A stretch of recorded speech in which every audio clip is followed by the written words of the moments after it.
ನಾವು ಚಿಂತನಕ್ಕೆ ಆಯ್ಕೆ ಮಾಡಿಕೊಂಡಿರುವಂತಹ ಇವತ್ತಿನ ವಿಷಯ ಯಾವುದು ಅಂತ ಕೇಳಿದರೆ ಬಹಳ ಮುಖ್ಯವಾಗಿರುವಂತಹ ವಿಷಯ, ನಮ್ಮೆಲ್ಲರ ಬದುಕಿಗೆ ಬಹಳ ಹತ್ತಿರವಾಗಿರುವಂಥ ವಿಷಯ.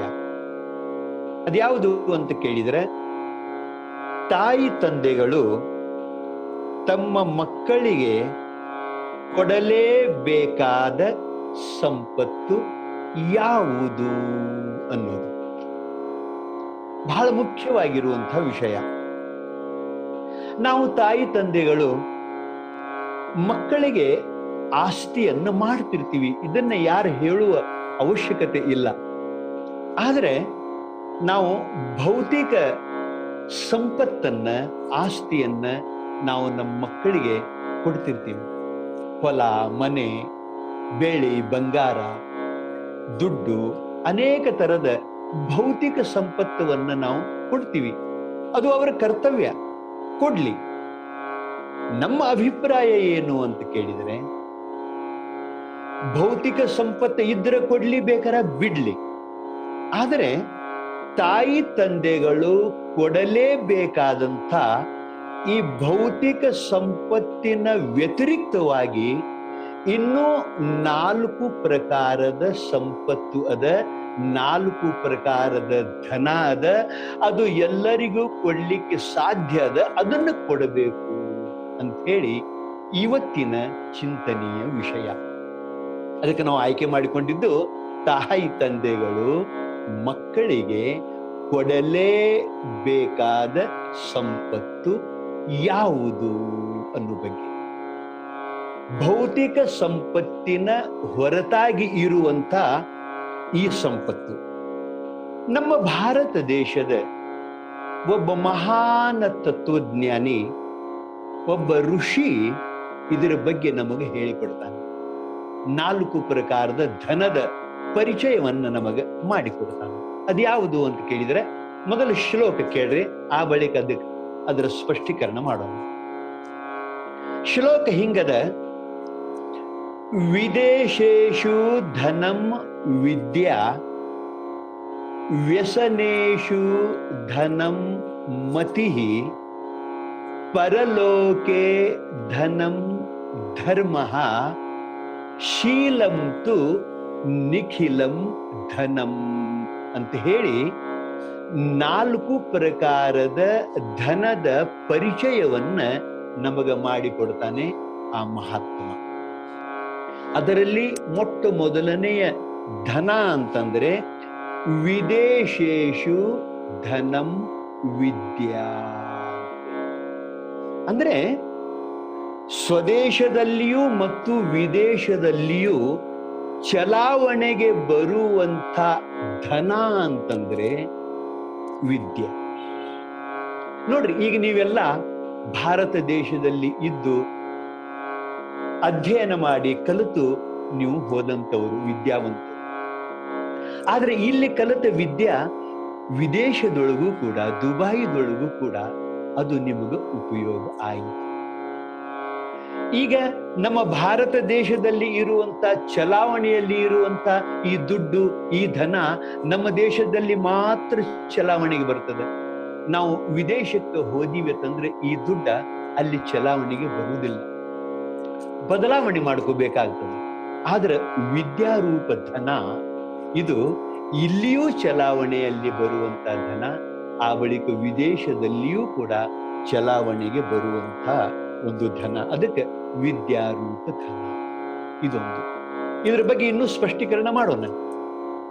ಎರಡನೆಯ ಧನ ಯಾವುದು ಅಂತ ಕೇಳಿದ್ರೆ, ವ್ಯಸನೇಷು ಧನಂ ಮತಿಃ.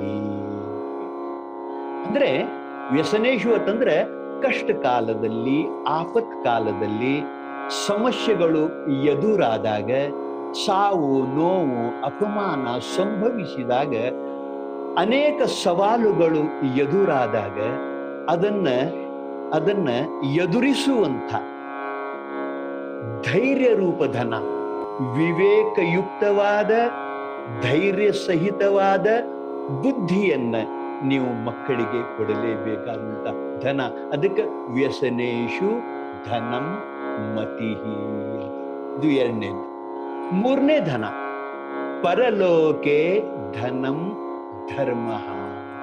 ಅಂದ್ರೆ ಇಹಲೋಕದಲ್ಲಿಯೂ, ಅಂದ್ರೆ ನಾವು ಜೀವಿಸಿಕೊಂಡು ಇರುವ ತನಕ, ಆ ಬಳಿಕ ಪರಲೋಕದಲ್ಲಿಯೂ ಮುಂದೆಯೂ ಕೂಡ ನಮಗ ಸುಖವನ್ನು ಕೊಡುವಂತ ಧನ, ನಮ್ಮ ಜೊತೆಗೆ ಬರುವಂತ ಧನ ಯಾವುದು ಅಂತ ಕೇಳಿದ್ರೆ ಧರ್ಮ, ಧರ್ಮ ರೂಪ ಧನ.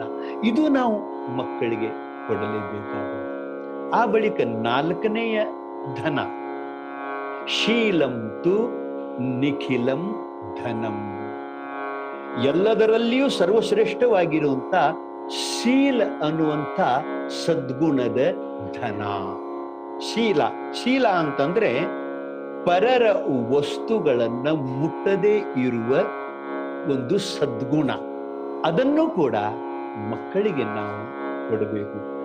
ನಿಮ್ಮ ಮಗು ಪರಿಪೂರ್ಣವಾಗಿ ಬೆಳಿಬೇಕು ಅನ್ನೋ ಅಪೇಕ್ಷೆ ನಿಮ್ಮದಾಗಿತ್ತು ಅಂತಂದ್ರೆ, ಆ ಮಹಾತ್ಮ ಹೇಳ್ತಾನೆ, ನಿಮ್ಮ ಮಗು ಜೀವನದುದ್ದಕ್ಕೂ ಸುಖಿಯಾಗಿ ಬದುಕಬೇಕು ಅನ್ನುವ ಅಪೇಕ್ಷೆ ನಿಮ್ಮದಾಗಿತ್ತು ಅಂತಂದ್ರೆ, ನಿಮ್ಮ ಮಗು ನಿಮ್ಮ ಕುಟುಂಬದ ಕೀರ್ತಿ, ನಿಮ್ಮ ದೇಶದ ಕೀರ್ತಿ ತರುವಂಥವ ಆಗಬೇಕು ಅನ್ನುವ ಅಪೇಕ್ಷೆ ನಿಮ್ಮದಾಗಿತ್ತು ಅಂತಂದ್ರೆ, ನಿಮ್ಮ ವಂಶೋದ್ಧಾರ ಕುಲೋದ್ಧಾರ ಆಗಬೇಕು ಅನ್ನುವ ಅಪೇಕ್ಷೆ ನಿಮ್ಮದಾಗಿತ್ತು ಅಂತಂದ್ರೆ, ಭೌತಿಕ ಸಂಪತ್ತಿನ ವ್ಯತಿರಿಕ್ತವಾಗಿರುವಂತಹ ಈ 4 ಪ್ರಕಾರದ ಸಂಪತ್ತನ್ನ ತಾಯಿ ತಂದೆಗಳು ಕೊಡಲೇಬೇಕು ಅಂತ ಹೇಳಿ ಆ ಮಹಾತ್ಮ ನಮಗೆ ಉಪದೇಶ ಮಾಡಿಕೊಂಡು ಬರ್ತಾನೆ.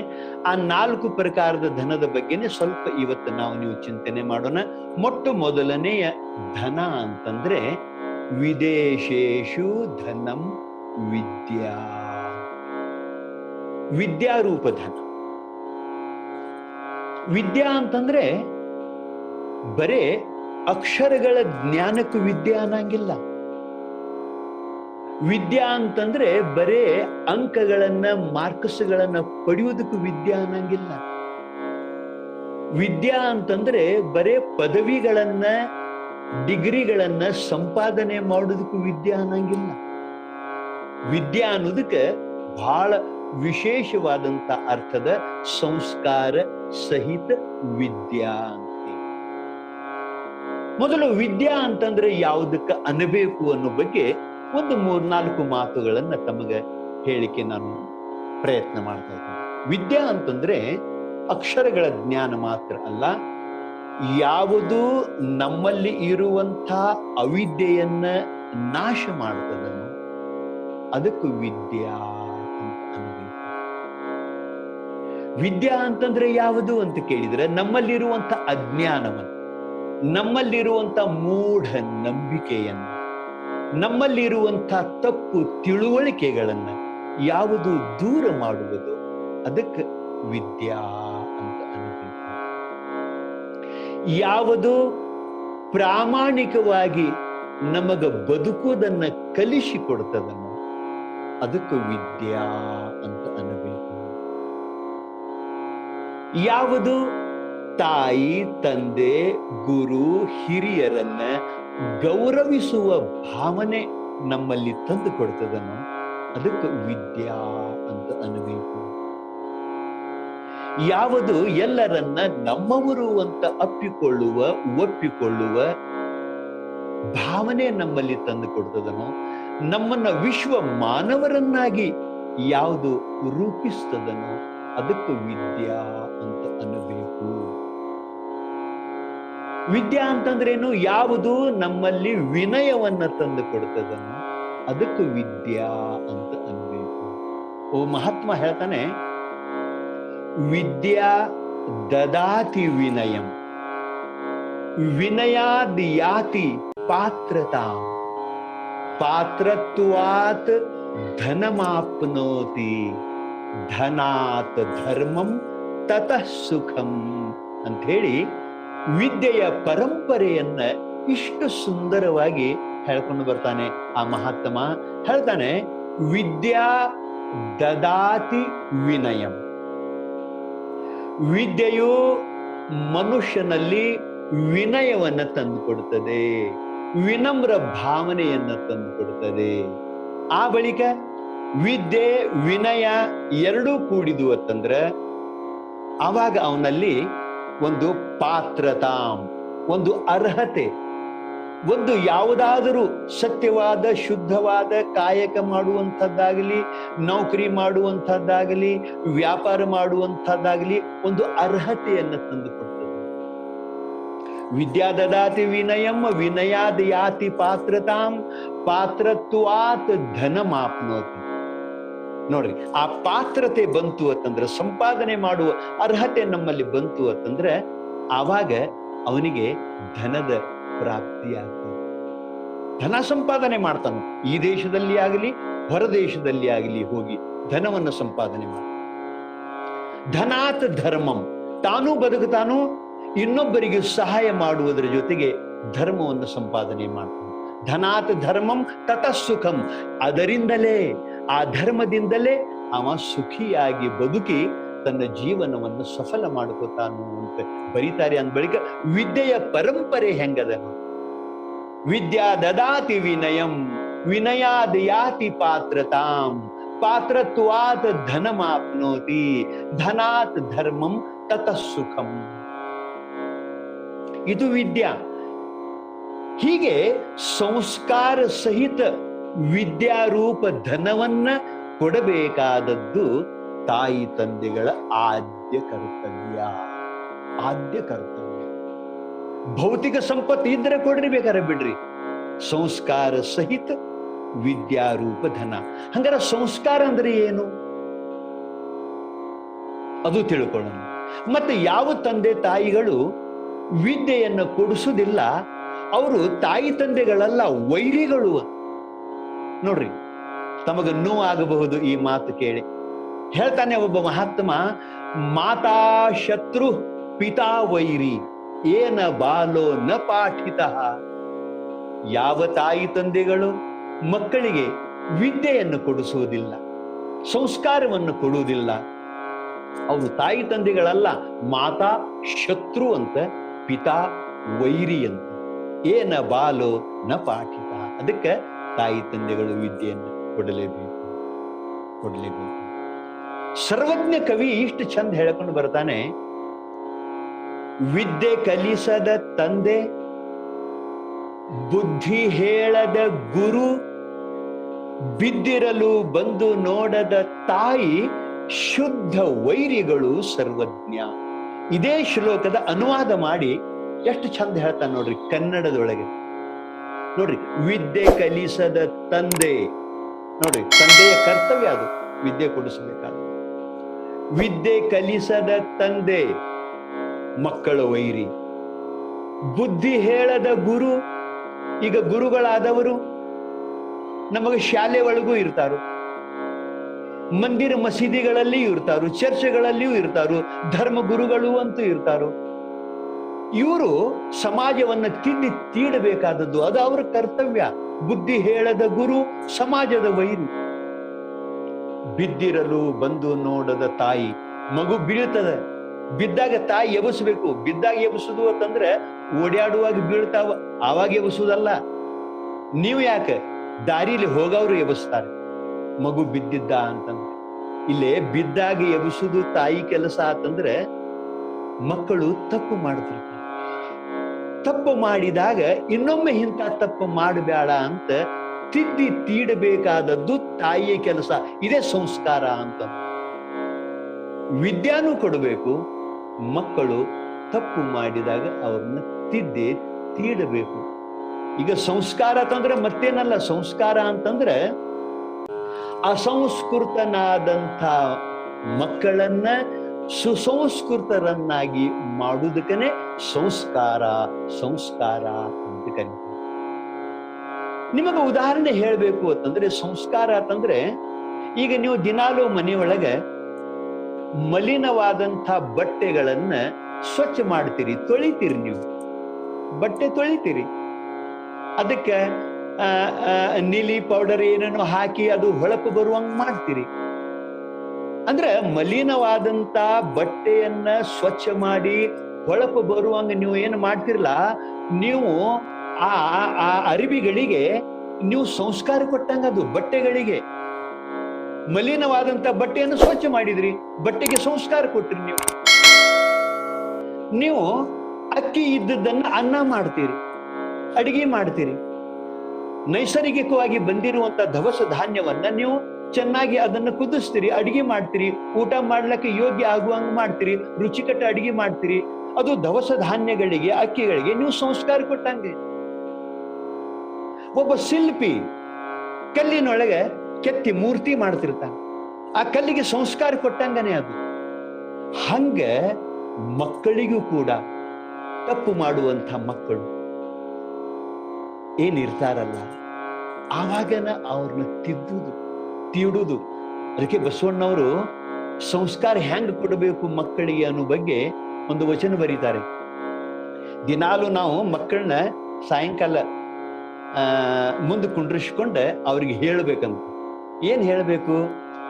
ಕಳಬೇಡ ಕೊಲಬೇಡ, ಹುಸಿಯ ನುಡಿಯಲು ಬೇಡ, ತನ್ನ ಬಣ್ಣಿಸಬೇಡ, ಇದಿರು ಹಳಿಯಲು ಬೇಡ, ಮುನಿಯ ಬೇಡ, ಅನ್ಯರಿಗೆ ಅಸಹ್ಯ ಪಡಬೇಡ. ಇದೇ ಅಂತರಂಗದ ಶುದ್ಧಿ, ಇದೇ ಬಹಿರಂಗದ ಶುದ್ಧಿ, ಇದೇ ನಮ್ಮ ಕೂಡಲ ಸಂಗಮ ದೇವನ ಒಲಿಸುವ ಪರಿ.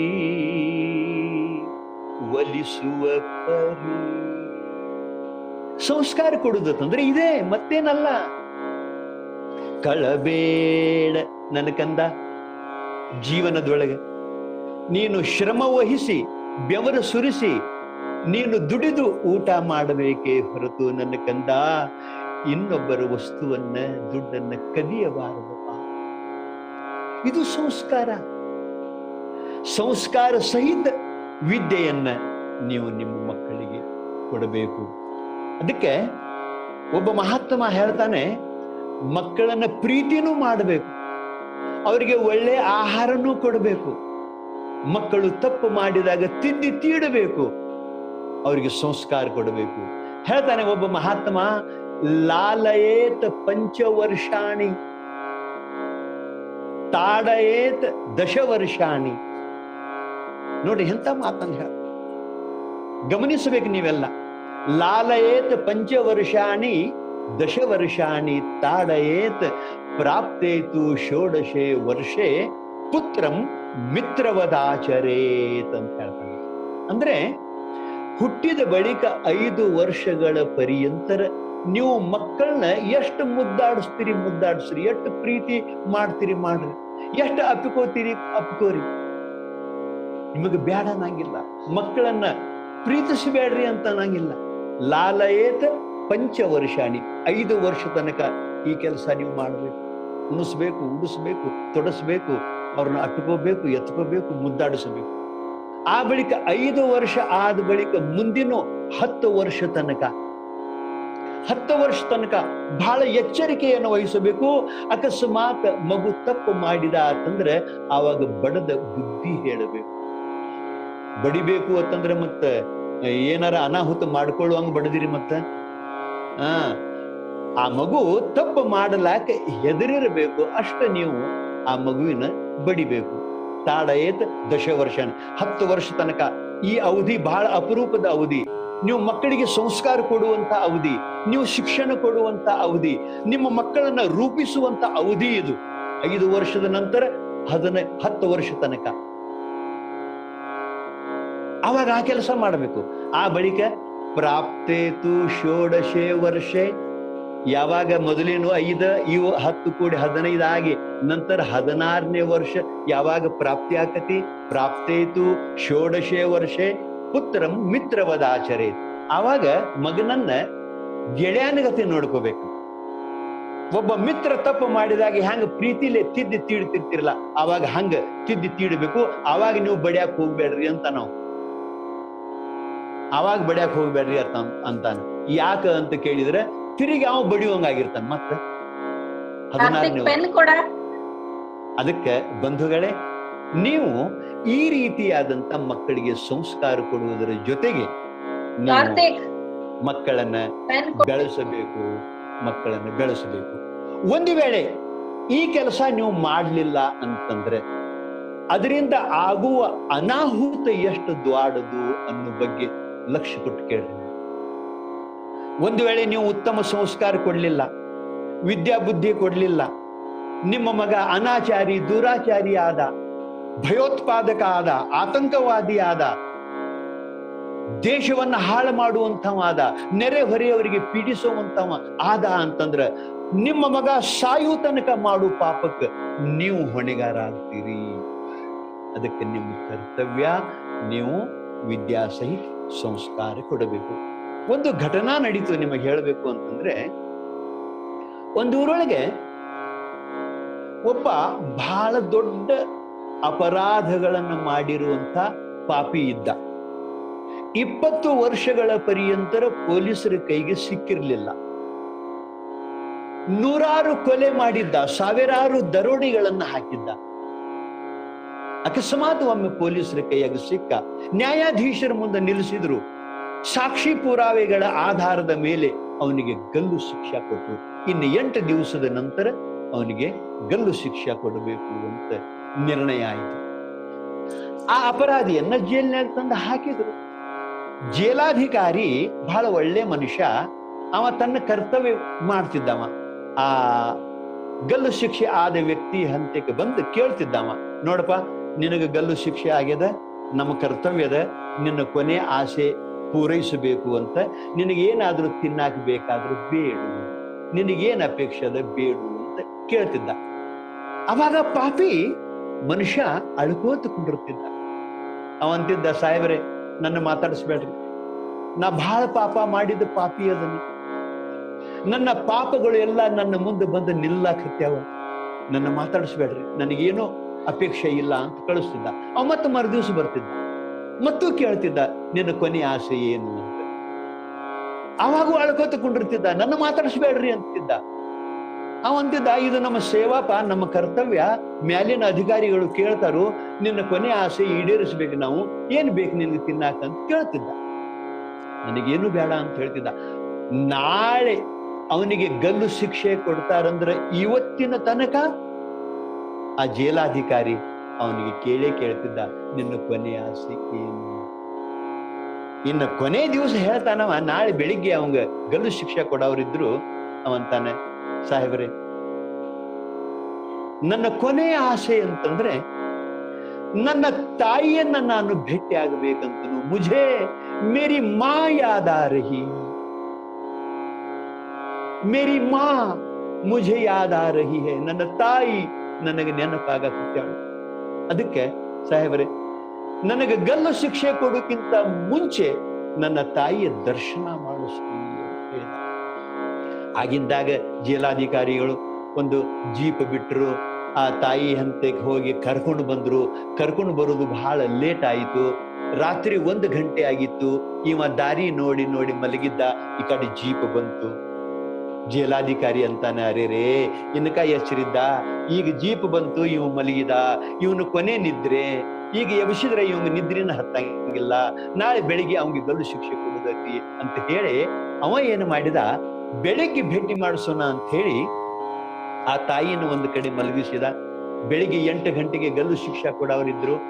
7 ಗಂಟೆಗೆ ಅವನು ಗಲ್ಲು ಶಿಕ್ಷೆ ಕೊಡುವಲ್ಲಿ ಓದಿ ನಿಲ್ಲಿಸಿದ್ರು. ತಾಯಿನ ಕರ್ಕೊಂಡು ಬಂದು ಜೈಲಾಧಿಕಾರಿ ಎದುರಿಗೆ ನಿಲ್ಲಿಸ್ತಾನೆ. ಹೇಳ್ತಾನೆ, ನಿನ್ನ ಕೊನೆಯ ಆಸೆ ನಾವು ಪೂರೈಸಿದೀವಿ, ನಿನ್ನ ತಾಯಿನ ಕರ್ಕೊಂಡು ಬಂದೀವಿ, ನೀ ಏನ್ ಮಾತಾಡ್ತಿ ಮಾತಾಡು, ತಾಯಿ ಮುಖ ನೋಡು ಅಂದಾಗ ಇಂಥ ಕರುಣಾಜನಕವಾದ ಪ್ರಸಂಗ ಅದು. ತಾಯಿ ಮುಖ ನೋಡಿದ ಕೂಡಲೇ ಬಿಕ್ಕಿ ಬಿಕ್ಕಿ ಇವು ಅಳ್ತಿದ್ದ. ಮಗನ ಮುಖ ನೋಡಿದ ಕೂಡಲೇ ತಾಯಿ ಬಿಕ್ಕಿ ಬಿಕ್ಕಿ ಅಳ್ತಿದ್ಲು. ಒಬ್ಬರನ್ನ ಒಬ್ಬರು ನೋಡಿ ಬಿಕ್ಕಿ ಬಿಕ್ಕಿ ಅಳತಿದ್ರೆ ಹೊರತು ಒಬ್ಬರ ಬಾಯಿಂದ ಮಾತು ಬರಲಿಲ್ಲ. 15-20 ನಿಮಿಷ ತನಕ ಒಬ್ಬರ ಮುಖ ಒಬ್ಬರು ನೋಡಿ ಅಳುತ್ತಿದ್ರು. ಕೊನೆಗೆ ಒಮ್ಮೆ ಇವ್ ಮಾತಾಡಿಸ್ತಾನೆ, ಅಮ್ಮ ಎಷ್ಟು ಅಳ್ತೀವ ನೀನು, ಯಾಕೆ ಅಳ್ತಿ, ನಾ ಸಾಯುವುದು ನಿನಗೆ ನೋಡಕ್ ಆಗುವಲ್ತಲ್ಲ ಅಂತ. ಹೌದಪ್ಪ ನನ್ನ ಕಂದ, ನೀನು ನನ್ನ ಕರುಳಿನ ಕುಡಿ, ನಿನಗ ನಾನು 9-10 ತಿಂಗಳ ಪರ್ಯಂತರ ಹೊತ್ತು ಹೆತ್ತು ಸಾಕಿ ಸಲುಹಿದಂತ ತಾಯಿ ನಾನು. ನನ್ನ ಮುಂದೆ ನೀನು ಇವತ್ತ ಗಲ್ಲು ಶಿಕ್ಷೆಗೆ ಹೋಗ್ತೀಯತ್ತಂದ್ರೆ ಈ ದೃಶ್ಯ ನಾನು ಹೆಂಗ ನೋಡಬೇಕು? 20 ವರ್ಷಗಳ ಪರ್ಯಂತರ ನನ್ನ ನೆನಪ ಮಾಡಲಾರದವ ನೀನು ಇವತ್ತು ಯಾಕೆ ನೆನಪ ಮಾಡಿ ಕರೆಸಿಕೊಂಡಿ ಅಂತ ತಾಯಿ ಕೇಳ್ತಾಳು. ಇವಂತಾನ, ಅಮ್ಮ ನಾನು ಒದ್ದಾಡಿ ಸಾಯುವುದನ್ನ ನೀ ಕಣ್ತುಂಬ ನೋಡ್ಬೇಕು ಅಂತ ಕರೆಸೇನಿ ಅಂತ. ಇವಂತಾನ, ಹೆಂಗ ನೋಡಲಿ, ಇನ್ನ ಮನೆಗೆ ಹೋಗಿ ನಾ ಹೆಂಗ ಬದುಕಲಿ ಅಂತ ತಾಯಿ ಅಂತಿದ್ಲು. ಅವಾಗ ಇವು ಪ್ರಶ್ನೆ ಮಾಡ್ತಾನೆ, ಅಮ್ಮ ಇವತ್ತು ನೀ ಇಷ್ಟ ಅಳ್ತಿಯಲ್ಲ, ನನಗೆ ಒಂದು ಮಾತು ಹೇಳು, ಇವತ್ತು ಗಲ್ಲು ಶಿಕ್ಷೆಗೆ ನಾನು ಹೋಗಬೇಕಾಗಿತ್ತಂದ್ರೆ ಏನು ಕಾರಣ, ಯಾರು ಕಾರಣ ಕೇಳ್ತಾನೆ. ಅವಾಗ ತಾಯಿ ಅಂತಾಳೆ, ಅರೆ ಇದಕ್ಕೆ ಯಾರ ಕಾರಣ, ಏನು ಕಾರಣ ಅಂತಂದ್ರೆ ನೀನೇ ಕಾರಣ, ನೀ ಮಾಡಿದ ಪಾಪಗಳು ಕಾರಣ, ಜಗತ್ತಿಗೆ ಗೊತ್ತದೆ. ನೀನು 100 ಖೂನಿ ಮಾಡಿದ ಪಾಪಿ, ಕೊಲೆ ಮಾಡಿದ ಪಾಪಿ, ಸಾವಿರಾರು ದರೋಡೆಗಳನ್ನ ಹಾಕಿದ ಪಾಪಿ, 20 ವರ್ಷ ಪರ್ಯಂತರ ಪೊಲೀಸರಿಗೆ ಸಿಗಲಿಲ್ಲ, ಈಗ ಸಿಕ್ಕಾಕೊಂಡಿ, ಈಗ ನಿನಗೆ ಗಲ್ಲು ಶಿಕ್ಷೆ ಆಯಿತು, ಇದಕ್ಕೆ ನೀ ಕಾರಣ, ನೀ ಮಾಡಿದ ಪಾಪಗಳು ಕಾರಣ ಅಂತ ತಾಯಿ ಅಂತಾಳೆ. ಆವಾಗ ಒಂದು ಮಾತು ಹೇಳ್ತಾನೆ, ಅಮ್ಮ ಇದು ಸ್ಥೂಲ ದೃಷ್ಟಿಲೇ ನೋಡುವವರಿಗೆ ನಾನು ಕಾರಣ, ನನ್ನ ಪಾಪಗಳು ಕಾರಣ ಅಂತ ಅನಿಸ್ತದೆ. ಆದ್ರೆ ಸೂಕ್ಷ್ಮ ದೃಷ್ಟಿಲೇ ನೋಡಿದ್ರೆ ಆ ರಹಸ್ಯ ಬ್ಯಾರೆ ಅದ. ಹೇಳ್ತೀನಿ ಕೇಳು, ಇವತ್ತು ನಾನು ಗಲ್ಲು ಶಿಕ್ಷೆಗೆ ಬರಬೇಕಾದ್ರೆ ನಾ ಕಾರಣ ಅಲ್ಲ, ನಾ ಮಾಡಿದ ಪಾಪಗಳು ಕಾರಣ ಅಲ್ಲ ಅಂತಾನೆ. ಹಂಗಾರೆ ಯಾರು ಕಾರಣ ಅಂತ ತಾಯಿ ಕೇಳಿದಾಗ ಅದಕ್ಕೆ ನೀ ಕಾರಣ ಅಂತ ಹೇಳ್ತಾನೆ. ಅಮ್ಮ ಇದಕ್ಕೆ ನೀ ಕಾರಣ. ಅವಾಗ ತಾಯಿ ಅಂತಾಳ, ಅದ್ ಹೆಂಗೋ, ನೀ ಸಾಯ್ಲಿ ಅಂತ ನಾ ಹರಕೆ ಹೊತ್ತಿದ್ನೇನೋ ಅಂತ ತಾಯಿ ಅಂತಾಳೆ. ಹೇಳ್ತೀನಿ ಕೇಳಮ್ಮ, ನೀ ಮಾಡಿದ ಸಣ್ಣ ತಪ್ಪು ಎಷ್ಟು ದೊಡ್ಡದಾಗಿ ಪರಿಣಮಿಸ್ತು ಅಂತ ಹೇಳ್ತೀನಿ ಕೇಳು. ನಿನಗೆ ನೆನಪಿಗೆ ಬರುವಂಗೆ ಹೇಳ್ತೀನಿ ಕೇಳು. ಇದಕ್ಕೆ ನೀನೇ ಕಾರಣ. ನಾನು 5-6 ವರ್ಷದ ಬಾಲಕನಿದ್ನಿ. ನೀನು ಒಂದು ದಿವಸ ಕಾಯಿಪಲ್ಲೆ ತರಬೇಕು ಅಂತ ಮಾರ್ಕೆಟ್ಗೆ ನಡೆದಿದ್ದಿ. ಮೊಟ್ಟ ಮೊದಲೇ ಸಲ ನಾನು ನಿನ್ನ ಜೊತೆಗೆ ಬೆನ್ನ ಹತ್ತಿ, ಅಮ್ಮ ಅಮ್ಮ ನಾನು ಪ್ಯಾಟಿಗೆ ಬರ್ತೇನೆ, ನಾನು ಬಜಾರಕ್ಕೆ ಬರ್ತೇನೆ ಅಂತ ನಿನ್ನ ಜೊತೆಗೆ ಬೆನ್ನ ಹತ್ತಿ ಬನ್ನಿ. ನಾನು ಮೊಟ್ಟ ಮೊದಲೇ ಸಲ ಬನ್ನಿ. ಆವಾಗ ಮಾವಿನ ಹಣ್ಣಿನ ಸುಗ್ಗಿ ಬಂದಿತ್ತು. ಬಾಗವಾನ್ರ ಅಂಗಡಿ ತುಂಬ ಮಾವಿನ ಹಣ್ಣಿನ ಕರಂಡಿಗಳಿದ್ದು. ಆ ಹಣ್ಣು ನೋಡಿ, ಅಮ್ಮ ನನಗೆ 2 ಮಾವಿನ ಹಣ್ಣು ಬೇಕು, ಕೊಂಡಿಸ್ಕೊಡು ಅಂತ ನಾನ್ ನಿನ್ನ ಕಾಡ್ತಿದ್ನಿ, ಬೇಡ್ತಿದ್ನಿ, ಕೈ ಹಿಡಿದು ಜಗ್ತಿದ್ನಿ, ಶರಗ ಹಿಡಿದು ಎಳಿತಿದ್ನಿ, ಕೆಳಗೆ ಬಿದ್ದು ಉಳ್ಳಾಡ್ತಿದ್ನಿ, ಹಠ ಹಿಡ್ದಿದ್ನಿ, ನನಗೆ 2 ಮಾವಿನ ಹಣ್ಣು ಬೇಕು. ನೀನು ನನ್ನ ಹಂದಕ್ಕೆ ರೊಕ್ಕಿಲ್ಲ, ನನ್ನ ಕಾಡಬೇಡ ಅಂತಿದ್ದಿ. ನಿನ್ನ ಬಳಿ ದುಡ್ಡು ಇದ್ದೋ ಇಲ್ಲೋ ಗೊತ್ತಿಲ್ಲ, ರೊಕ್ಕ ಇದ್ದೋ ಇಲ್ಲೋ ಗೊತ್ತಿಲ್ಲ. ನಾನು ಹಠ ಹಿಡಿದಿದ್ನಿ, ನೀ ಕೊನೆಗೂ ಕೊಡಿಸಲಿಲ್ಲ. ಆವಾಗ ನಿನಗೂ ಗೊತ್ತಾಗಲಾರ್ದಂಗ, ಭಾಗವಾನ್ರವಂಗೂ ಗೊತ್ತಾಗಲಾರ್ದಂಗ 2 ಮಾವಿನ ಹಣ್ಣ ನಾನು ಕದ್ಕೊಂಡು ತುಡುಗ ಮಾಡಿಕೊಂಡು ಮುಚ್ಕೊಂಡು ಮನೆಗೆ ಬನ್ನಿ. ಮನೆಗೆ ಬಂದ ಬಳಿಕ, ಅಮ್ಮ ನೀ ಹಣ್ಣು ಕೊಡಿಸ್ಲಿಕ್ಕಂದ್ರೆ ಏನಾತು, ನನಗೆ ತಿನ್ನುವ ಆಸೆ ಆಗಿತ್ತು, ನೋಡು ನಿನ್ನ ಕಣ್ಣು ಮುಂದೆ ತಗೊಂಡಿ, ಭಾಗವಾನ್ರವನ ಕಣ್ಣು ಮುಂದೆ ತಗೊಂಡಿ, ನಿಮಗ್ ಗೊತ್ತಾಗಲಾರ್ದಂಗೆ 2 ಮಾವಿನ ಹಣ್ಣ ನಾನು ಕದ್ಕೊಂಡು ಬಂದನಿ, ತುಡುಗ ಮಾಡ್ಕೊಂಡು ಬಂದನಿ, ನೋಡು ಅಂತ ನಾನು ತೋರಿಸಿನಿ. ನಾನು ತೋರಿಸಿದಾಗ ನೀ ಏನಂದಿ, ಬಾಳ ಚಲೋ ಮಾಡಿದಿ ನನ್ನ ರಾಜ ಅಂತ ಅಪ್ಪಿಕೊಂಡಿವ ನೀನು. ಅಮ್ಮ ಬಾಳ ಚಲೋ ಮಾಡಿದಿ, ನನ್ನ ಹತ್ಯಕ್ಕೆ ರೊಕ್ಕಿರ್ಲಿಲ್ಲ, ತುಡುಗ ಮಾಡ್ಕೊಂಡು ಬಂದು ಬಾಳ ಚಲೋ ಮಾಡಿದಿ ಅಂತ ಅಪ್ಪಿಕೊಂಡಿವಯವ. ಆವಾಗ ನೀ 2 ನನಗೆ ಬಡದಿದ್ದಿ ಅಂತಂದ್ರೆ, ಕಪಾಳಿಗೆ 2 ಏಟ ಕೊಟ್ಟಿದ್ದಿ ಅಂತಂದ್ರೆ, ದರ ಎಳ್ಕೊಂಡು ಹೋಗಿ ಭಾಗವಾನ್ರ ಅಂಗಡಿ ಮುಂದೆ ನಿಲ್ಲಿಸಿ, ನಮ್ಮ ಹುಡುಗ ತಪ್ಪು ಮಾಡ್ಯಾನಪ್ಪ ಕ್ಷಮಾ ಮಾಡು ಅಂತ ಹೇಳಿ 2 ಮಾವಿನ ಹಣ್ಣು ವಾಪಸ್ ಕೊಡಿಸಿ, ಅಲ್ಲಿ ನನಗೆ ಸಿಟ್ಟು ಮಾಡಿ ತಿದ್ದೆ ತೀಡೆ ಬಡುದು ಬುದ್ಧಿ ಹೇಳಿ ಕರ್ಕೊಂಡು ಬಂದಿದ್ದಿ ಅಂತಂದ್ರೆ, ನಾನು ಮೊದಲೇ ಸಲ ಕಳ್ತನ ಮಾಡಿದ್ನಿ, ಬಿಟ್ಟು ಬಿಡ್ತಿದ್ನಿ ಮಾಯವ. ನೀ ಹಂಗ ಮಾಡ್ಲಿಲ್ಲ. ನಾ ಕಳ್ತನ ಮಾಡ್ಕೊಂಡು ಬಂದದ್ದನ್ನ ನೋಡಿ ಬಹಳ ಚಲೋ ಮಾಡಿದಿ, ನನ್ನ ಹತ್ತಿರ ರೊಕ್ಕಿರ್ಲಿಲ್ಲ ಅಂತ ಅಪ್ಕೊಂಡಿ. ಬರೇ ಅಪ್ಕೊಳ್ಳಿಲ್ಲ, ನಾ 2 ಮಾವಿನ ಹಣ್ಣು ತಂದಿನಲ್ಲ, ಅದ್ರಾಗ 1 ಮಾವಿನ ಹಣ್ಣು ನೀನು ತಿಂದಿ, ನನಗೂ ತಿನ್ನಾಕ ಕೊಟ್ಟಿವಾಯವ. ನಾ ತುಡುಗ ಮಾಡಿ ತಂದ ಹಣ್ಣ ತಿನ್ನಬಾರದು ಅನ್ನೋ ವಿವೇಕ ನಿನ್ನಲ್ಲಿ ಬರ್ಲಿಲ್ವ? ನೀನು ಹಣ್ಣು ತಿಂತ ಸುಮ್ಮನೆ ತಿನ್ಲಿಲ್ಲ, ಹಣ್ಣು ತಿನ್ಕೋತ ಇವೆಟ್ಟು ರುಚಿ ಅದಾವು, ಎಷ್ಟು ಚಲೋ ಅದಾವು, ತರುದು ತಂದಿ, 2 ಯಾಕೆ ತಂದಿ, ಇನ್ನೊಂದು 4 ತರ್ಲಿಲ್ಲ ಯಾಕೆ ಅಂದಿ. ಆವಾಗ ನಾನು ತಿಳ್ಕೊಂಡಿ, ಹಿಂಗ ತುಡುಗ ಮಾಡಿ ತಂದ್ರೆ ನಮ್ಮವ್ವ ನನಗೆ ಶಬಾಷಿಗೆ ಕೊಡ್ತಾಳು ಅಂತ ತಿಳ್ಕೊಂಡು, ಅಮ್ಮ ಆವತ್ತ ನಾನು ಹಾದಿ ಬಿಟ್ಟಿ. ನಿನಗ ಗೊತ್ತಾಗಲಾರ್ದಂಗ ಮನ್ಯಾಗೂ ಕಳ್ತನ ಮಾಡ್ತಿದ್ನಿ, ತುಡುಗ ಮಾಡ್ತಿದ್ನಿ, ನೆರೆಮನೆಯೊಳಗೂ ತುಡುಗ ಮಾಡ್ತಿದ್ನಿ. ಹಾಗ ದೊಡ್ಡವನಾದ ಬಳಿಕ ಒಂದು ಗುಂಪು ಕಟ್ಕೊಂಡಿ, ನಾನು ದೊಡ್ಡ ದೊಡ್ಡ ಶ್ರೀಮಂತರ ಮನೆಗೆ ಗಂಟು ಬಿದ್ನಿ. ಹಿಂಗೆ ನಾನು ಕಳ್ತನ ಮಾಡ್ಕೋತ ಅಮ್ಮ ಈ ಸ್ಥಿತಿಗೆ ಬಂದು ಮುಟ್ಟಿನಲ್ಲ, ಇದಕ್ಕೆ ನೀ ಕಾರಣ ಅಂತ ಹೇಳಿದಾಗ ತಾಯಿಗೆ ಆಘಾತ ಆತು. ಅಷ್ಟರೊಳಗೆ ಅವಂಗ ಗಲ್ಲು ಶಿಕ್ಷೆ ಕೊಟ್ರು. ಆ ಬಳಿಕ ಮನೆಗೆ ಬಂದ ಕೆರೆ ಗ್ವಾಡಿಗೆ ಹಾದ ಅಳತಿದ್ನಿ, ನಾ ಎಂಥ ತಪ್ಪು ಮಾಡ್ನಿ ಹೇಳಲಿಕ್ಕೆ ಕಾರಣ ಏನು ಅಂತ ಕೇಳಿದ್ರೆ, ನಮಗ ತಾಯಿ ಮೊದಲು ಗುರು ಆಗ್ತಾನೆ. ಮಕ್ಕಳಿಗೆ ಯಾವಾಗಲೂ ತಾಯಿ ಮೊದಲು ಗುರು, ತಂದೆ ಮೊದಲು ಗುರು. ಹಾಗಾಗಿ ಯಾವ ತಾಯಿ ತಂದೆಗಳು ಮಕ್ಕಳಿಗೆ ಉತ್ತಮ ಸಂಸ್ಕಾರ ಸಹಿತವಾಗಿರುವಂತ ವಿದ್ಯಾರೂಪ ಧನ ಯಾರು ಕೊಡಂಗಿಲ್ಲೋ ಅವರು ಮಕ್ಕಳ ವೈರಿಗಳಾಗ್ತಾರೆ.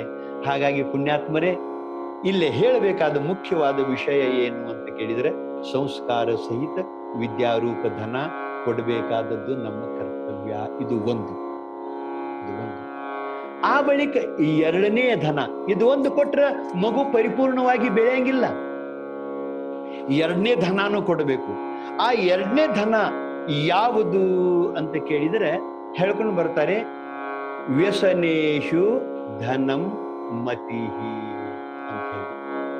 ವ್ಯಸನೇಶು ಅಂತಂದ್ರೆ ದುಃಖ, ಆಪತ್ತು, ಸಂಕಟ, ಸವಾಲುಗಳು, ಕಷ್ಟಗಳು, ರೋಗ ರುಜಿನಗಳು ಜೀವನದೊಳಗೆ ಸದಾವಕಾಲ ಸುಖವಾಗೇ ಎಲ್ಲರೂ ಇರ್ತಾರು ಅಂತ ನೇಮಿಲ್ಲ. ಇದು ಸಂಸಾರ ಸಾಗರ. ಇದು ಸಾಗರದೊಳಗೆ ಹೆಂಗ ತೆರೆಗಳು ಇರ್ತಾವೋ ಹಂಗ ಸಂಸಾರ ಸಾಗರದೊಳಗೆ ಸುಖ ದುಃಖದ ತೆರೆಗಳು ಇರ್ತಾವೆ, ಮಾನಾಪಮಾನದ ತೆರೆಗಳು ಇರ್ತಾವೆ, ಇಂಥ ಕಷ್ಟ ನಷ್ಟಗಳ ತೆರೆಗಳು ಇರ್ತಾವೆ, ಸಾವು ನೋವುಗಳ ತೆರೆಗಳು ಇರ್ತಾವೆ. ಅವು ಬಂದು ನಮ್ಮನ್ನು ಅಪ್ಪಳಿಸ್ತಿರ್ತಾವ.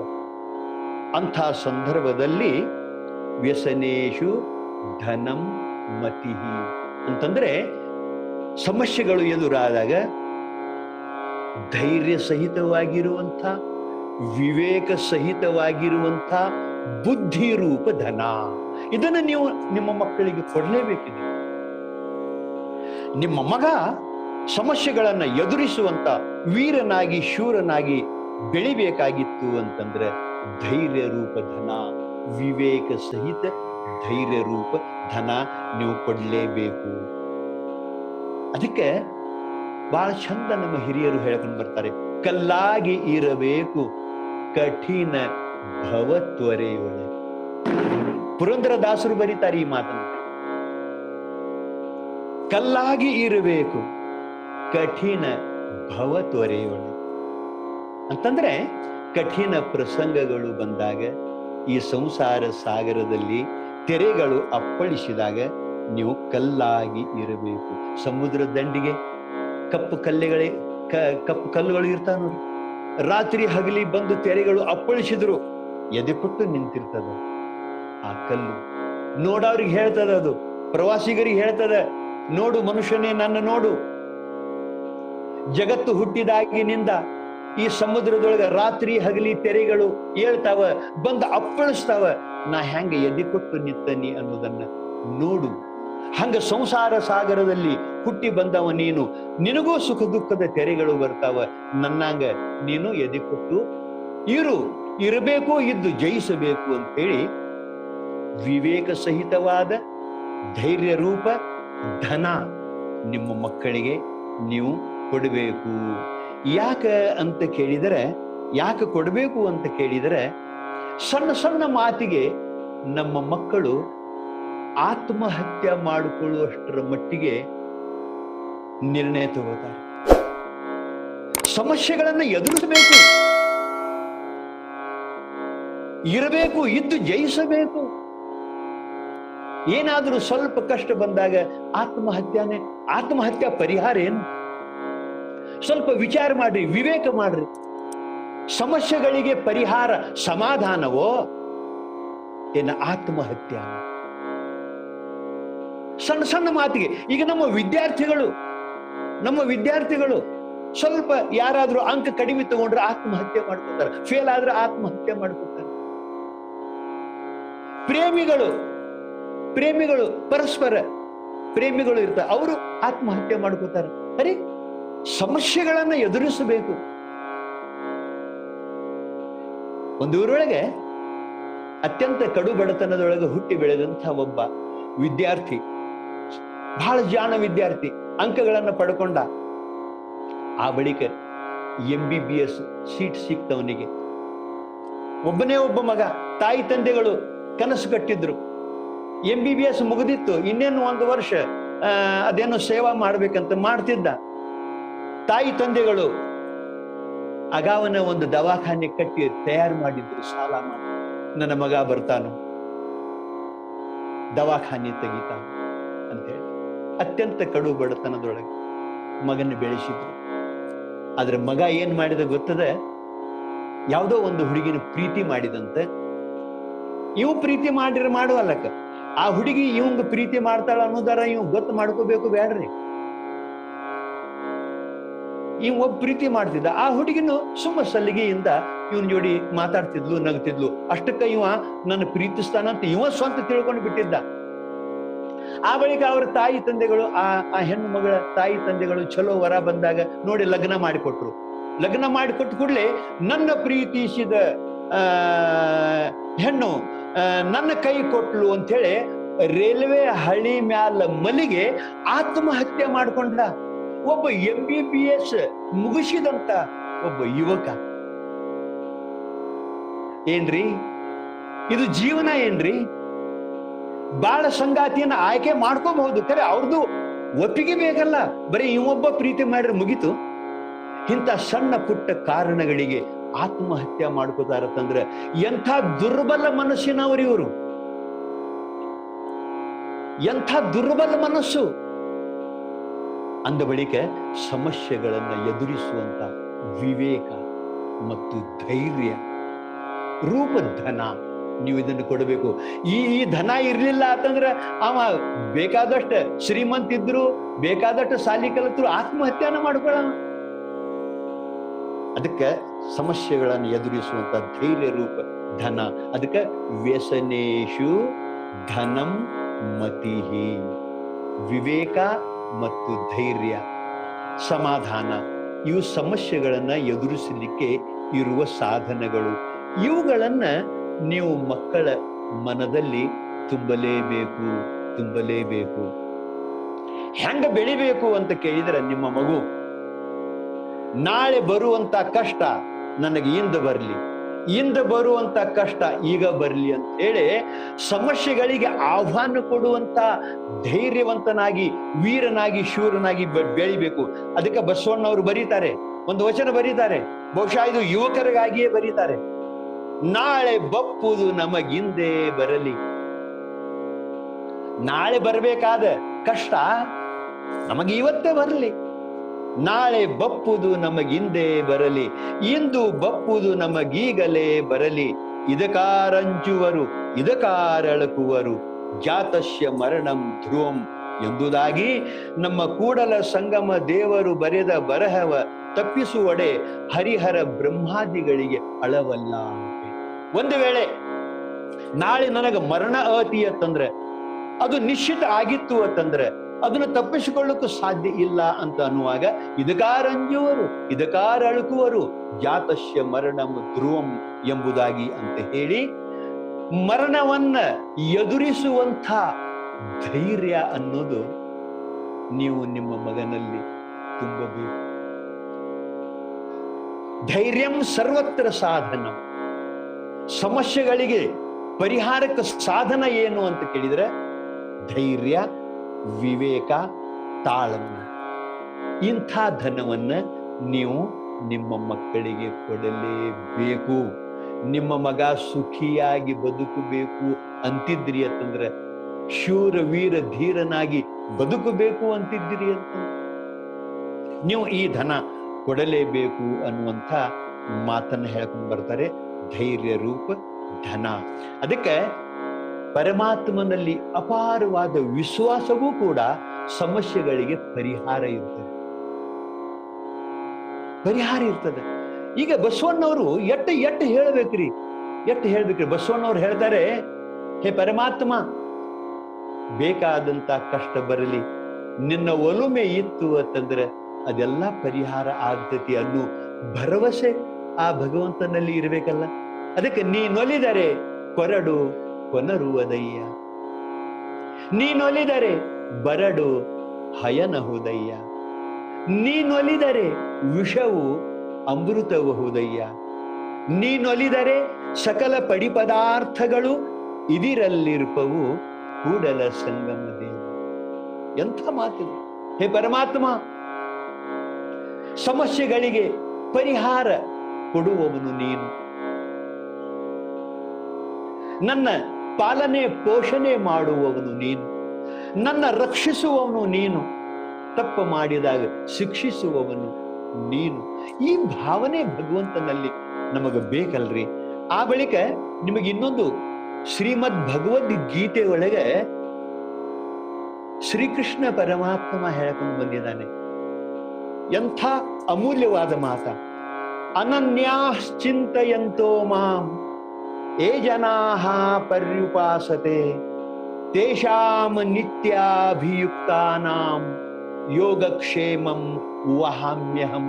ಎಂಥ ಅದ್ಭುತ ಮಾತ. ಸ್ವತಃ ಪರಮಾತ್ಮ ಹೇಳ್ತಾನು, ಯಾರು ನನ್ನನ್ನು ನಂಬಿದಾರೋ, ಯಾರು ನನ್ನ ಕುಂತಾಗ ನಿಂತಾಗ ಧ್ಯಾನವನ್ನ ಮಾಡ್ತಾರೋ, ಬರುವಂತ ಸುಖ ದುಃಖಗಳು ನನ್ನ ಪ್ರಸಾದ ಅಂತ ಯಾರು ಸ್ವೀಕಾರ ಮಾಡ್ತಾರೋ, ತಮ್ಮ ಬದುಕಿನ ಭಾರವೆಲ್ಲ ನನ್ನ ಮೇಲೆ ಹಾಕಿ ಯಾರು ಜೀವನವನ್ನ ನಡೆಸ್ತಾರೋ ಅವರ ಯೋಗಕ್ಷೇಮ ನೋಡಿಕೊಳ್ಳುವುದು ನನ್ನ ಜವಾಬ್ದಾರಿ. ಯೋಗ ಅಂತಂದ್ರೆ ಅವರಿಗೆ ಏನು ಅವಶ್ಯಕತೆ ಅತಿ ಅನ್ನೋದನ್ನ ಅವ್ರು ಬೇಡೋದು ಬೇಕಾಗಿಲ್ಲ, ನಾನಾ ತಿಳ್ಕೊಂಡು ತಂದು ಕೊಡ್ತನು. ಯೋಗ ಕ್ಷೇಮ ಅಂತಂದ್ರೆ ಅದರ ರಕ್ಷಣೆಯನ್ನು ಮಾಡ್ತೀನಿ. ಹಿಂಗ ಪರಮಾತ್ಮ ನಮಗ ವಚನ ಕೊಟ್ಟಾಗ ಪರಮಾತ್ಮನ ಮೇಲೆ ಭರವಸೆ ನಮಗೆ ಬ್ಯಾಡ ಏನ್ರಿ. ಈ ಮಾತ ಮಕ್ಕಳಿಗೆ ಹೇಳಬೇಕು. ಕಂದ, ಕಷ್ಟ ಬಂದಾಗ ಭಗವಂತನ ಗಟ್ಟಿಯಾಗಿ ನಂಬು ನೀನು. ಈ ಮಾತನ್ನು ಕುರಾನದೊಳಗೂ ಕೂಡ ಇನ್ನಲ್ಲಾಹ ಮಾ ಸ್ವಾಬಿರೀನ್, ಸ್ವಬರ ಕರ್ನೆ ವಾಲೋಂ ಕೆ ಸಾಥ್ ಅಲ್ಲಾ ರಹತಾ ಹೈ. ಯಾರು ಸಹನಶೀಲರದಾರೋ, ಯಾರು ಕಷ್ಟವನ್ನ ಭಗವಂತನ ಪ್ರಸಾದ ಅಂತ ಸ್ವೀಕಾರ ಮಾಡ್ತಾರೋ ಅವ್ರ ಜೊತೆಗೆ ಅವರ ರಕ್ಷಕನಾಗಿ ಪರಮಾತ್ಮ ಇರ್ತಾನೆ ಅಂತ, ಅಲ್ಲ ಇರ್ತಾನೆ ಅಂತ ಕುರಾನದೊಳಗೂ ಕೂಡ ಈ ಮಾತನ್ನು ಹೇಳ್ಕೊಂಡು ಬಂದಿದ್ದಾರೆ. ಪರಮಾತ್ಮ ಹೇಳ್ತಾನೆ, ಅಲ್ಲ ಹೇಳ್ತಾನೆ, ಹಮ್ ಹಮಾರೆ ಖಾಸ್ ಬಂದೋಂ ಕಿ ಜಾನ್ ಕಿ ಮಾಲ್ ಕಿ ಇಜ್ಜತ್ ಕಿ ಆಬರು ಕಿ ಹಿಫಾಜತ್ ಕರೆಂಗೆ. ನೋಡ್ರಿ ಎಂಥ ಮಾತ. मेरे खास बंदों की, ईमान वालों की हमने उनकी जान की और ಪ್ರಾಣದ ರಕ್ಷಣೆ ಮಾಡ್ತನು ಅಂತ. ಜಾನಕಿ ಮಾಲ್ಕಿ ಅವರ ಸಂಪತ್ತಿನ ರಕ್ಷಣೆ ಮಾಡ್ತನು. ಇಜ್ಜತ್ ಕಿ ಆಬರು ಕಿ ಅವರ ಮಾನ ಮರ್ಯಾದೆ ರಕ್ಷಣೆ ನಾನು ಮಾಡ್ತನು. ಅಲ್ರಿ ಪರಮಾತ್ಮ ಹಿಂಗ ನಮಗೆಲ್ಲ ಹೇಳಿರುವಾಗ ಅವನ ನಂಬಿಕೊಂಡು ಬದುಕಬೇಕನ್ನುವ ಬುದ್ಧಿ ನಮ್ಮಲ್ಲೂ ಇರಬೇಕು, ನಾವು ನಮ್ಮ ಮಕ್ಕಳಿಗೂ ಕೊಡಬೇಕು. ಆದ್ದರಿಂದ ಧೈರ್ಯ ರೂಪ ಧನ ನೀವು ನಿಮ್ಮ ಮಕ್ಕಳಿಗೆ ಕೊಡಬೇಕು. ಮೊದಲೇದ್ದು ಸಂಸ್ಕಾರ ಸಹಿತ ವಿದ್ಯಾರೂಪ ಧನ, ಎರಡನೇದ್ದು ವಿವೇಕ ಸಹಿತ ಧೈರ್ಯ ರೂಪ ಧನ, ಸಮಸ್ಯೆಗಳನ್ನು ಎದುರಿಸುವ ಸಲುವಾಗಿ. ಆ ಬಳಿಕ ಮೂರನೆಯ ಧನ ಯಾವುದು ಅಂತ ಕೇಳಿದ್ರೆ ಇಷ್ಟು ಚಂದ ಹೇಳ್ಕೊಂಡು ಬರ್ತಾರೆ. ಯಾವುದು ಅಂತ ಕೇಳಿದ್ರೆ ಪರಲೋಕೆ ಧನಂ ಧರ್ಮ. ಬಹಳ ಲಕ್ಷ್ಯ ಕೊಟ್ಟು ಕೇಳಬೇಕು. ಇಹಲೋಕದಲ್ಲಿ ಆಗಲಿ ಪರಲೋಕದಲ್ಲಿ ಆಗಲಿ ನಮಗ ಸುಖಕ್ಕೆ ಸಾಧನವಾದದ್ದು ಧರ್ಮವೇ ಹೊರತು ಧನ ಅಲ್ಲ. ಧನ ಬದುಕಲಿಕ್ಕೆ ಸಾಧನ. ಆ ಧನದಿಂದ ನಾವು ಏನಾದರೂ ಧರ್ಮದ ಕಾರ್ಯ ಮಾಡಿದ್ದೀವಿ ಅಂತಂದ್ರೆ ಅದರಿಂದ ಬಂದಿರುವಂತ ಧರ್ಮ ಅದು ನಮಗೆ ಸುಖವನ್ನು ಕೊಡ್ತದೆ. ಅದಕ್ಕೆ ಧರ್ಮಾತ್ ಸುಖಂ ಭವತಿ. ಬಹಳ ಚಂದ ಒಂದು ಮಾತದ. ಧರ್ಮ ಅಂತಂದ್ರೆ ವೇಷಭೂಷಣಗಳು ಅಲ್ಲ. ಧರ್ಮ ಅಂತಂದ್ರೆ ನಾ ಇಂಥ ಸಂಪ್ರದಾಯಕ್ಕೆ ಸೇರಿದವ ಅಂತ ತೋರಿಸಿಕೊಳ್ಳುವ ಚಿಹ್ನೆಗಳು ಧರ್ಮ ಅಲ್ಲ.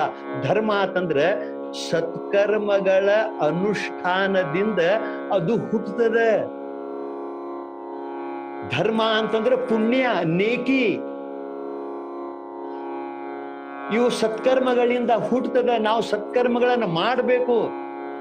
ಸತ್ಕರ್ಮಗಳ ಮಾಡಿದಾಗ, ಈಗ ಮಾವಿನ ಗಿಡ ಹಚ್ಚಿದಾಗ ಮಾವಿನ ಹಣ್ಣ ಹೆಂಗ ಹುಟ್ಟುತ್ತದನೋ ಬರ್ತದನೋ ಹಂಗ ಸತ್ಕರ್ಮಗಳ ಅನುಷ್ಠಾನ ಮಾಡಿದಾಗ ಧರ್ಮದ ಉತ್ಪತ್ತಿ ಆಗತಿ. ಅದಕ್ಕೆ ಹೇಳ್ತಾರೆ ಸತ್ಯ ಸದಾಚಾರಗಳ ಅನುಷ್ಠಾನದಿಂದ ಧರ್ಮ ಹುಟ್ಟುತ್ತದೆ.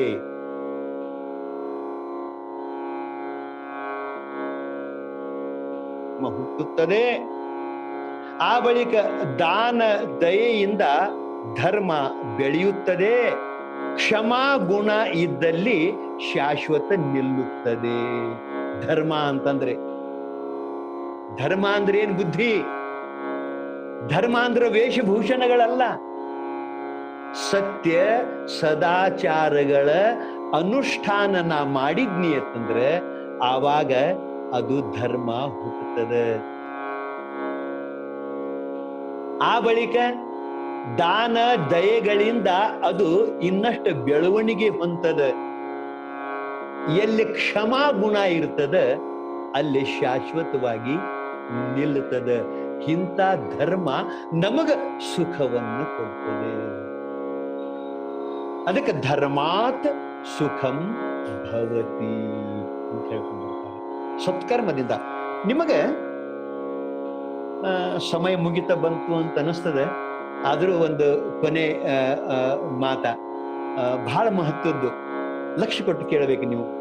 ಸತ್ಕರ್ಮದಿಂದ ಧರ್ಮ ಹುಟ್ಟುತ್ತದೆ. ಆ ಧರ್ಮ ಸುಖ ಕೊಡ್ತತಿ ಹೆಂಗ ಅನ್ನೋದಕ್ಕೆ ಒಂದು ಸಣ್ಣ ನಡೆದ ಘಟನೆ ಇದು. ಒಂದು ಊರೊಳಗೆ ಇಬ್ಬರು ದಂಪತಿಗಳಿದ್ರು.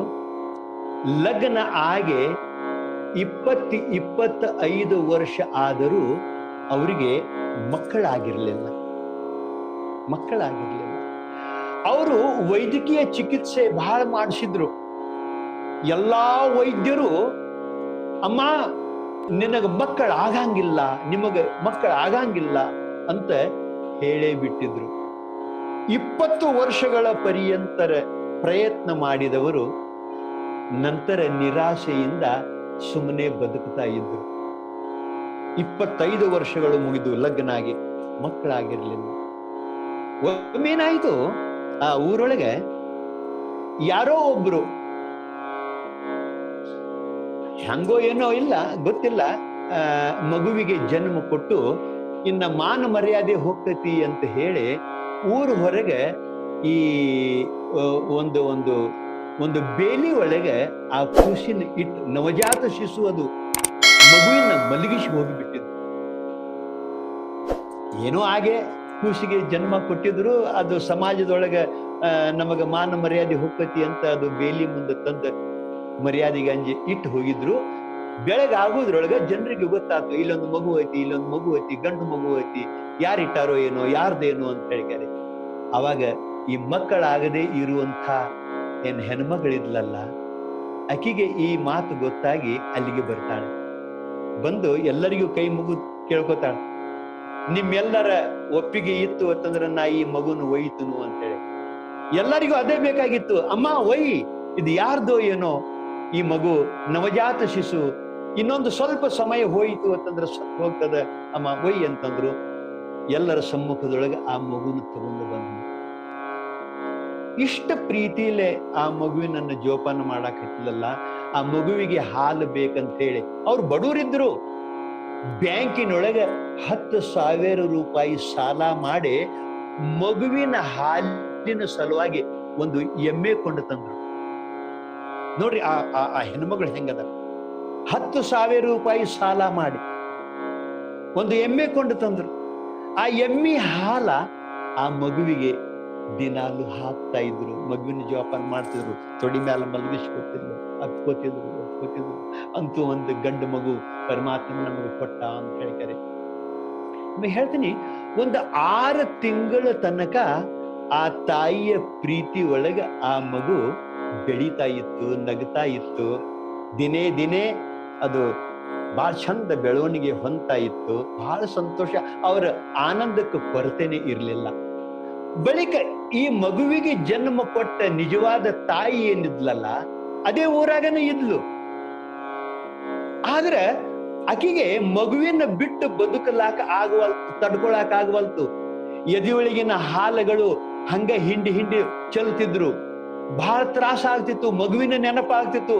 ಕೊನೆಗೆ ಆ ಹಡದ ತಾಯಿ ನಿರ್ಣಯಕ್ಕೆ ಬರ್ತಾಳೆ, ನಾ ಯಾರ ಮಾತು ಕೇಳಂಗಿಲ್ಲ, ನಾನು ಈ ಮನ್ಯಾಗ ಇರಂಗಿಲ್ಲ, ನನ್ನ ಮಗು ಇದ ಮನ್ಯಾಗ ಐತಿ ಅನ್ನೋದು ನನಗೆ ಗೊತ್ತದ, ನಾ ಅಲ್ಲಿ ಹೋಗ್ತನು, ನನ್ನ ಮಗುವಿನ ನಾನು ಕರ್ಕೊಂಡು ಬರ್ತನು ಅಂತ ಹೇಳ್ಕರೆ ಹಠ ಹಿಡಿತಾಳ. ಆವಾಗ ಮನ್ಯಾನ ಅವ್ರಿಗೂ ಕೂಡ ಅನಿವಾರ್ಯ ಆಗ್ತದ. ಇದಿಲ್ಲ ಅಂತಂದ್ರ ನಾ ಆತ್ಮಹತ್ಯೆ ಮಾಡ್ಕೊತನು ಅಂತಂದಾಗ ಮಂದಿ ಎಲ್ಲ ಬರ್ತಾರು. ಆ ಓಣ್ಯಾಗಿನ ಹಿರಿಯರು ಎಲ್ಲಾರು ಬರ್ತಾರು. ಬಂದಿಕ್ಯಾರೆ ಈ ಹೆಣ್ಮಗಳಿಗೆ ಬುದ್ಧಿ ಹೇಳಿ. ನೋಡ್ರಿ, 6 ತಿಂಗಳ ತನಕ ಪಾಲನೆ ಪೋಷಣೆ ಮಾಡಿದ್ರು. 10,000 ರೂಪಾಯಿ ಬ್ಯಾಂಕಿನೊಳಗೆ ಸಾಲ ತೆಗೆದು ಎಮ್ಮೆ ತಂದು ಮಗುವಿನ ಜೋಪಾನ ಮಾಡ್ತಿದ್ಲು. ಕೊನೆಗೆ ಆ ಮಗು ನಮಗ ಬೇಕೇ ಬೇಕು ಅಂತ ಹೇಳ್ಕಾರೆ ಅವರು ಎಲ್ಲ ಹಿರಿಯರು ಅಂದಾಗ ಹಡದ ತಾಯಿಗೆ ಮಗು ಸೇರ್ಬೇಕು ಅಂತ ನಿರ್ಣಯ ಮಾಡಿದ್ರು. ಆವಾಗ ಅಳುಕೋತ ಈ ಹೆಣ್ಮಗಳು ಮಗುವಿನ ಒಪ್ಪಿಸೆ ಯಾಕೆಂತಾಳ, ಹೇ ಪರಮಾತ್ಮ, ಈ ಮಗುವಿನ ನಿಜವಾದ ಸೇವೆ ನಾನು ಮಾಡಿದ್ದು ಸತ್ಯ ಆಗಿತ್ತು ಅಂತಂದ್ರೆ, ಈ ಜನ್ಮದೊಳಗೆ ಇರ್ಲಿಲ್ಲ ಅಂತಂದ್ರ ಮುಂದಿನ ಜನ್ಮದೊಳಗಾದ್ರೂ ಈ ಮಗು ನನ್ನ ಮಗ ಆಗಿ ಹುಟ್ಟಬೇಕು ಅಂತ ಹೇಳಿ ಅಳ್ಕೋತ ಮಗುವಿನನ್ನು ಕೊಡ್ತಾಳೆ.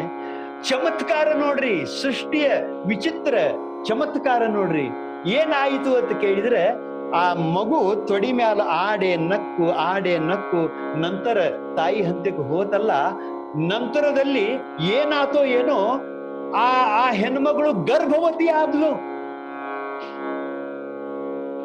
ದವಾಖಾನಿಗೆ ಹೋಗಿ ತೋರಿಸಿದ್ರೆ ಡಾಕ್ಟರ್ಗಳಿಗೂ ಆಶ್ಚರ್ಯ, ಪವಾಡ, ನಿನಗೆ ಮಕ್ಕಳು ಆಗುದಿಲ್ಲ ಅಂತ ಸರ್ಟಿಫಿಕೇಟ್ ಕೊಟ್ಟವ್ರು ನಾವು, ಇದೇನು ಪವಾಡ ಅಂತ ಹೇಳ್ಕರಿ ಅಂದಾಗ ಆ ಹೆಣ್ಮಗಳಂತಾಳೆ, ಏನಿಲ್ಲ, ಇದು ಅನಾಥ ಮಗುವಿನನ್ನ ಮನೆಗೆ ಕರೆಕೊಂಡು ಬಂದು ನಾಯೇನ ಜೋಪಾನ ಮಾಡಿದ್ನಿ, ಆ ಪುಣ್ಯದ ಫಲ ನನಗೆ ಇವತ್ತು ಮಗುವಾಗಿ ನನ್ನ ಹೊಟ್ಟೆಯೊಳಗೆ ಮೂಡೈತಿ ಅಂತ ಅಂತಾಳೆ.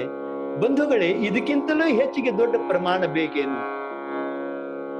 ಧರ್ಮವು ನಮ್ಮನ್ನ ರಕ್ಷಣೆ ಮಾಡ್ತದೆ, ನಮಗೆ ಇಷ್ಟಾರ್ಥಗಳನ್ನ ಈಡೇರಿಸ್ತೈತಿ ಅನ್ನೋದಕ್ಕೆ ಇದಕ್ಕಿಂತಲೂ ಮೀಗಲಾದದ್ದೇನದ? ಧರ್ಮ ಅಂತಂದ್ರೆ ಮತ್ತೇನಲ್ಲ, ವೇಷಭೂಷಣ ಅಲ್ಲ, ದಯೆ, ಕರುಣೆ, ಅನುಕಂಪ. ಇದರಿಂದ ಧರ್ಮ ಹುಟ್ಟುತ್ತದೆ. ನೋಡ್ರಿ, ಬಹುಶಃ ಆ ಮಗು ತಾಯಿ ತೊಡಿ ಮೇಲೆ ಆಡೆ ನಿಜವಾದ ತಾಯಿ ಅಂತ ಹೋಗುವಾಗ ನನ್ನಂತ ಮಗು ನಿನಗಾಗ್ಲಿ ಅಂತ ಯಾಕೆ ಹರಿಸಿರಬಾರ್ದು? ಪರಮಾತ್ಮ ಯಾಕೆ ಕೃಪಾ ಮಾಡಿರಬಾರ್ದು? ಇಂಥದ್ದ ಮಗ ಮುಂದಿನ ಜನ್ಮದೊಳಗಲ್ಲ, ಇದೇ ಜನ್ಮದೊಳಗೆ ನಿನಗೆ ಕೊಡ್ತನು ಅಂತ ಪರಮಾತ್ಮ ಯಾಕೆ ಸಂಕಲ್ಪ ಮಾಡಿರಬಾರ್ದು? ಪರಮಾತ್ಮನ ಸಂಕಲ್ಪಕ್ಕೆ ಆಗದೇ ಇರುವಂತ ವಸ್ತು ಏನದ? ಸಂಕಲ್ಪ ಮಾಡಿದಕ್ಕೆ ಸೃಷ್ಟಿಯಾಗೈತಿ ಅಂತಂದ್ರೆ ಒಂದು ಮಗು ಆಗುದಿಲ್ಲೇನು? ಆದ್ದರಿಂದ ಬಂಧುಗಳೇ, ಧರ್ಮ ಅದಕ್ಕೆ ನೀವು ಮಕ್ಕಳಿಗೆ ಹೇಳ್ಬೇಕು, ಇಂಥ ಧರ್ಮದ ಧನವನ್ನ ನೀ ಸಂಪಾದನೆ ಮಾಡು ಮಗನೇ, ಇದಕ್ಕಿಂತಲೂ ಮಿಗಿಲಾದದ್ದು ಧನ ಇನ್ನೊಂದಿಲ್ಲ. ಆ ಬಳಿಕ 4ನೇ ಧನ ಅಂದ್ರೆ ಶೀಲ. ಶೀಲ ಅಂತಂದ್ರ ಇನ್ನೊಬ್ಬರ ವಸ್ತುವನ್ನ ಮುಟ್ಟದೇ ಇರುವ, ಕಳ್ಳತನ ಮಾಡದೇ ಇರುವ, ಪರಧನ ಪರಸ್ತ್ರೀಯರನ್ನ ಮುಟ್ಟದೇ ಇರುವ ಶೀಲ ಅಂತ ಹೇಳಿ ಹೇಳ್ಕೊಂಡು ಬರ್ತಾರೆ. ಅದು ಶೀಲ ಅನ್ನೋದು ಒಂದು ವಚನದ ಎಷ್ಟು ಚಂದದ ಅದೊಂದು ವಚನ ಹೇಳಿಬಿಡ್ತೀನಿ. ನಮ್ಮ ಶರಣರು ಎಷ್ಟು ಚಲೋ ವಿಚಾರ ಮಾಡಿದ್ದಾರೆ. ಹೇಳ್ತಾರೆ ಚನ್ನ ಬಸವಣ್ಣವರು, ಶೀಲ ಅಂದ್ರೆ ಏನು ಅನ್ನೋದು. ಶೀಲ ಅಂತಂದ್ರೆ ನಾವೇನು ಮಾಡ್ತೀವಿ? ಮಂದಿನ ಮುಟ್ಟಿಸ್ಕೊಳಂಗಿಲ್ಲ. ನಡಿ ನಡಿ ನೀ ನಮ್ಮ ಪೈಕಿ ಅಲ್ಲ, ನಮ್ಮ ಜಾತಿ ಅವಲ್ಲ ಅಂತ ಮಂದಿನ ಮುಟ್ಟೋದು ಬಿಟ್ಟಾರಿ ಇವರು. ಪರಧನ ಪರಸ್ತ್ರೀಯರ ಮುಟ್ಟಬೇಡ ಅಂತಂದ್ರ ಇವ್ರು ಮಂದಿನ ಮುಟ್ಟೋದು ಬಿಟ್ಟು ಏನ್ ಮಾಡ್ತೀರಿ? ಅದಕ್ಕೆ ಹೇಳ್ತಾನೆ ಒಬ್ಬ ಚನ್ನ ಬಸವಣ್ಣವ್ರು ಹೇಳ್ತಾರೆ,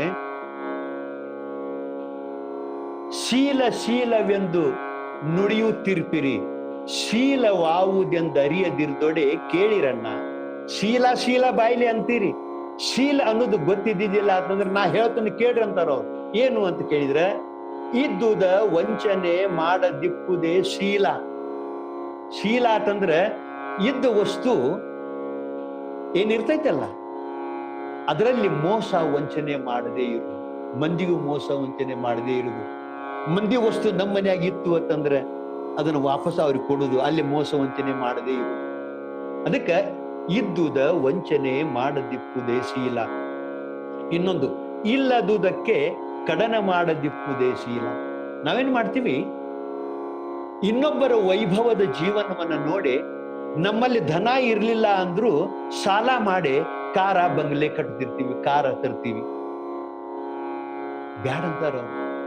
ಸತ್ಯವಾದ ಶುದ್ಧವಾದ ಕಾಯಕ ಮಾಡಿದ ಬಳಿಕ ಪರಮಾತ್ಮ ಎಷ್ಟು ಕೊಡ್ತಾನ ಅಷ್ಟರೊಳಗ ಬದುಕುವುದನ್ನು ಕಲಿ, ಇನ್ನೊಬ್ಬರನ್ನ ನೋಡಿ ಬದುಕಬೇಡ ಅಂತ ಹೇಳಿ ಸಾಲ ಮಾಡಬೇಡ, ಕಾಯಕ ಮಾಡುವುದು ಬಿಡಬೇಡ, ಕಟಕ ರೊಟ್ಟಿ ಖಾರ ಎಣ್ಣೆ ಊಟ ಮಾಡಿ ಮನೆಯಾಗಿರು, ಇದು ಶೀಲ ಅಂತ. ಇಲ್ಲದುದಕ್ಕೆ ಕಡನ ಮಾಡದಿಪ್ಪುದೇ ಶೀಲ. ಪರಧನ ಪರಸ್ತ್ರೀಯರ ಮುಟ್ಟದಿಪ್ಪುದೇ ಶೀಲ. ನಮ್ಮ ಕೂಡಲ ಚನ್ನ ಸಂಗಯ್ಯನ ಶರಣರ ಬರುವಂಗೆ ಮೈಯ ಅಂತುದೇ ಶೀಲ ಅಂತೇಳಿ ಬಹಳ ಸುಂದರವಾಗಿ ಶೀಲದ ಬಗ್ಗೆ ಬರೆದಿದ್ದಾರೆ ಪುಣ್ಯಾತ್ಮರೇ. ಆದ್ದರಿಂದ ಇಂಥ 4 ಪ್ರಕಾರದ ನೀವು ನಾವು ನಮ್ಮ ಮಕ್ಕಳಿಗೆ ಕೊಡಬೇಕಾದದ್ದು ಯಾವ್ಯಾವುದು? ವಿದೇಶೇಶು ಧನಂ ವಿದ್ಯಾ. ಸ್ವದೇಶದೊಳಗೂ ವಿದೇಶದೊಳಗೂ ಚಲಾವಣೆಗೆ ಇರುವಂತ ಬರುವಂತ ವಿದ್ಯಾರೂಪ ಧನ, ಸಂಸ್ಕಾರ ಸಹಿತ ವಿದ್ಯಾರೂಪ ಧನ. ವ್ಯಸನೇಶು ಧನಂ ಮತಿ. ದುಃಖದಲ್ಲಿ ಉಪಯೋಗ ಆಗುವಂತ ಧೈರ್ಯ ರೂಪ ವಿವೇಕ ರೂಪ ಧನ.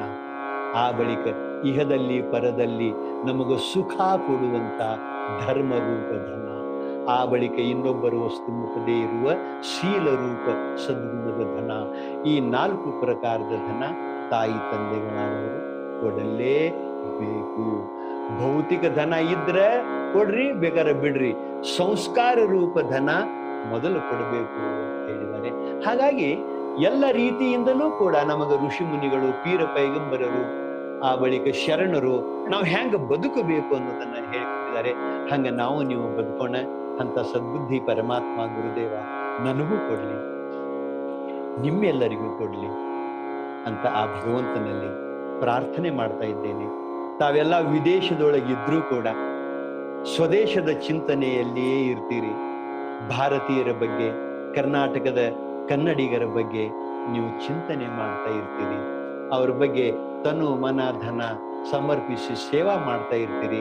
ನಿಮಗೆ ಮತ್ತೊಮ್ಮೆ ಕನ್ನಡ ನಾಡಿನ ಸಮಸ್ತ ಜನತೆಯ ಪರವಾಗಿ ಧನ್ಯವಾದಗಳನ್ನು ಹೇಳ್ತಾ ನಾವು ಇವತ್ತಿನ ಶಿವಾನುಭವ ಗೋಷ್ಠಿಯನ್ನು ಮುಗಿಸ್ತಾ ಇದ್ದೇವೆ.